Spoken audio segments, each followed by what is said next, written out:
बच्चों, कैसे हैं आप लोग। आशा करती हूँ कि आप सभी अच्छे होंगे। बच्चों, शुरू करते हैं आज का अध्याय अली बाबा और 40 चोर। यह एक कहानी है। तो बच्चों, लालच का फल कैसा होता है, एक बार इस पर विचार जरूर कीजिएगा। आज का पाठ परिचय है। प्रस्तुत पाठ में बताया गया है कि किस प्रकार अली बाबा और उसकी पत्नी ने अपनी बुद्धिमानी से चोरों को समाप्त कर दिया और उनकी लूटी हुई संपत्ति से शहर के सबसे धनवान व्यक्ति बन गए। तो आइए पढ़ते हैं कहानी अली बाबा और 40 चोर की। सालों पहले फारस देश में अली बाबा और कासिम नाम के दो भाई रहते थे। पिता की मृत्यु के बाद से दोनों भाई मिलकर अपने पिता का व्यापार संभालते थे। बड़ा भाई कासिम बहुत लालची था। उसने धोखे से पूरा व्यापार हथियाकर अली बाबा को घर से निकाल दिया। यानी दो भाई थे, अली बाबा और कासिम। कासिम इतना बुरा था कि उसने अपने भाई को ही उस घर से निकाल दिया। इसके बाद अली बाबा किसी बस्ती में जाकर अपनी पत्नी के साथ झोपड़ी में गरीबी की जिंदगी व्यतीत करने लगा। वह रोजाना जंगल जाकर लकड़ियां काट कर लाता और बाजार में उन्हें बेचकर जैसे तैसे घर का गुजारा चलता था।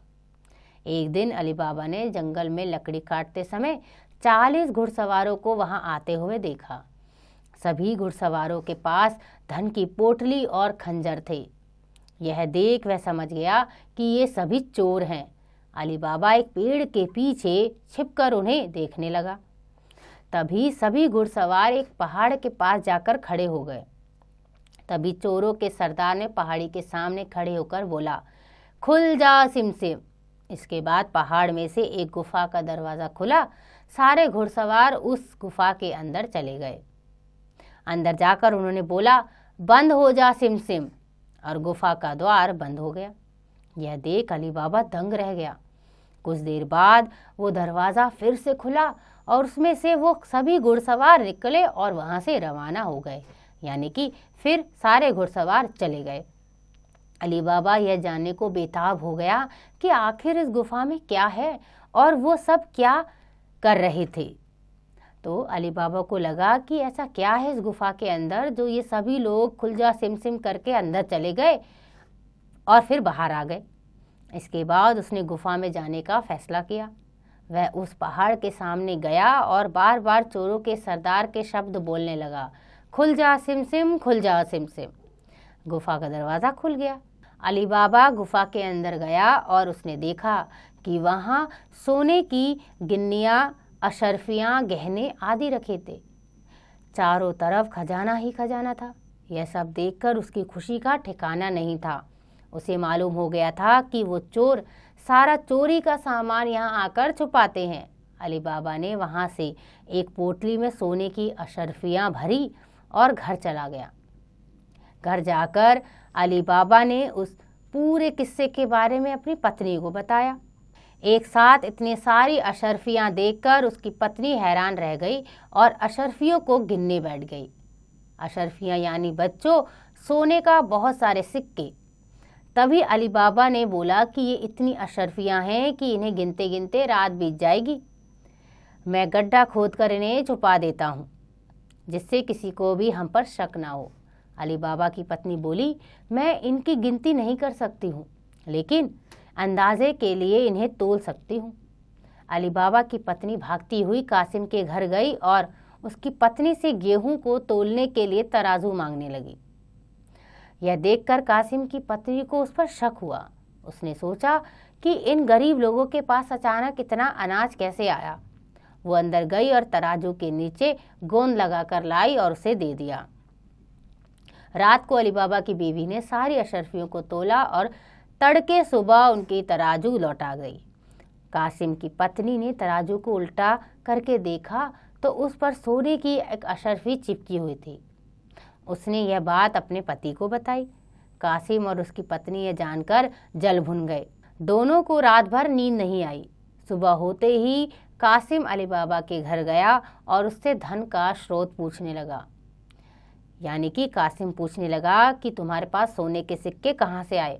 यह सुनकर अली बाबा ने कहा, आपको कोई गलत फहमी हुई है, मैं तो एक मामूली लकड़हारा हूँ।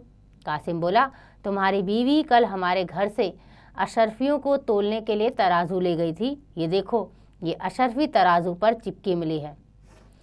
सब सच बताओ, नहीं तो मैं सबको बता दूंगा कि तुमने चोरी की है। यह सुनकर अली बाबा ने सच सच सारी कहानी बता दी। कासिम के मन में लालच आ गया। उसने खजाने को हथियाने की सोची और अगले दिन गुफा के पास पहुंच गया। वह अपने साथ एक गधा भी लेकर गया ताकि वह उस पर खजाना लाद कर ले जा सके। गुफा के सामने पहुंचकर उसे अली बाबा ने जैसे बताया था वैसे ही किया। उसके खुल जा सिम बोलते ही गुफा का दरवाज़ा खुल गया। अंदर पहुंचकर चारों तरफ खजाना देखकर वह बहुत चक्का रह गया, यानी कि उसको तो समझ ही नहीं आ रहा था कि ये क्या है। उसने बोरियों में सोने के अधिक से सिक्के भर लिए, परंतु बाहर निकलते समय क्या बोलना है वह भूल गया। गुफा से बाहर निकलने के कासिम ने तमाम प्रयास किए, लेकिन कोई रास्ता ना निकला। वह गुफा के अंदर कैद हो गया। कुछ देर बाद जब चोरों का गिरोह वहां पहुंचा तो उन्होंने देखा कि बाहर एक गधा बंधा है। वे समझ गए कि यहाँ कोई आया हुआ है। चोर अंदर गए और कासिम को ढूंढकर मार दिया। उधर जब कासिम घर नहीं पहुंचा तो उसकी पत्नी परेशान हो गई और अली बाबा के घर जाकर बड़े भाई को ढूंढकर लाने के लिए बोली। अली बाबा कासिम को ढूंढता हुआ गुफा के पास पहुंचा तो वहां उसने भाई के गधे को घास चरते हुए देखा। वह समझ गया कि कासिम अंदर गया था और चोरों ने उसे पकड़ लिया है। अली बाबा जब गुफा के अंदर गया तो उसे कासिम की लाश मिली। अली बाबा लाश को लेकर घर आ गया और बिना किसी को बताए प्राकृतिक मौत घोषित करके उसका अंतिम संस्कार कर दिया। कासिम की पत्नी के कहने पर अली बाबा और उसकी पत्नी ने कासिम का व्यापार संभाल लिया और उसके साथ रहने लगी। वहीं जब चोर गुफा में आए तो वहां उन्हें कासिम की लाश नहीं मिली तो वे समझ गए कि खजाने का राज किसी और को भी पता है। वे गांव में जाकर पता लगाते हैं कि कुछ दिनों में किसके घर में मौत हुई है। चोरों को अली बाबा का घर मिल जाता है। एक चोर ने उसके घर के बाहर क्रॉस का निशान लगा दिया, जिससे रात के समय उन्हें उसका घर ढूंढने में आसानी हो। वहीं अली बाबा ने जब अपने घर के बाहर क्रॉस का निशान देखा तो वह समझ गया कि चोरों ने घर का पता लगा लिया है।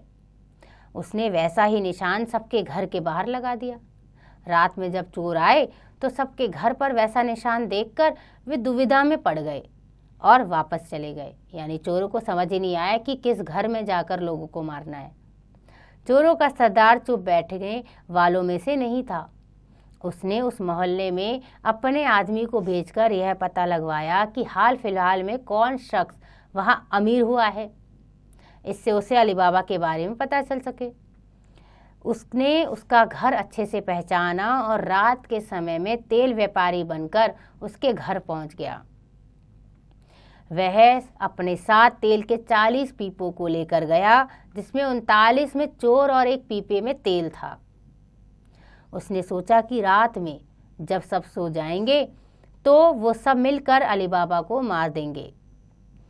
उसने अली बाबा से दोस्ती की और रात को उसके घर पर ठहरने की इजाज़त मांगी। अली बाबा ने उसको खाना खिलाया और रात को रुकने की इजाज़त दे दी। अली बाबा की पत्नी को तेल के व्यापारी पर शक हुआ। उसने सारे पीपों को खटखटा कर देखा और वह समझ गई कि एक पीपे में तेल है और बाकी में आदमी है। उसने तभी एक तरकीब निकाली। उसने तेल वाले पीपे से तेल निकाला और गरम कर बाकी पीपों में डाल दिया। सारे चोरों की मौत हो गई।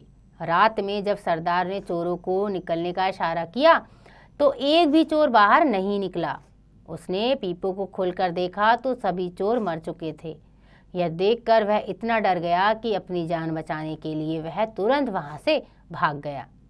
सुबह अली बाबा की पत्नी ने ये सारी बात अली बाबा को बताई, जिसे जानकर वह बहुत खुश हुआ। अब उन 40 चोरों के सारे खजाने का अकेला मालिक अली बाबा था। वह देश का सबसे अमीर शख्स बन गया और खुशी खुशी अपनी बीवी व बच्चों के साथ रहने लगा। तो बच्चों, यह कहानी थी एक अली बाबा और 40 चोरों की। लेकिन इस कहानी से हमने सीखा कि अली बाबा के भाई ने लालच किया और उसकी यह दशा हुई कि उसे अपनी जान गंवानी पड़ी। इसलिए बच्चों, लालच करना एक बुरी बला है।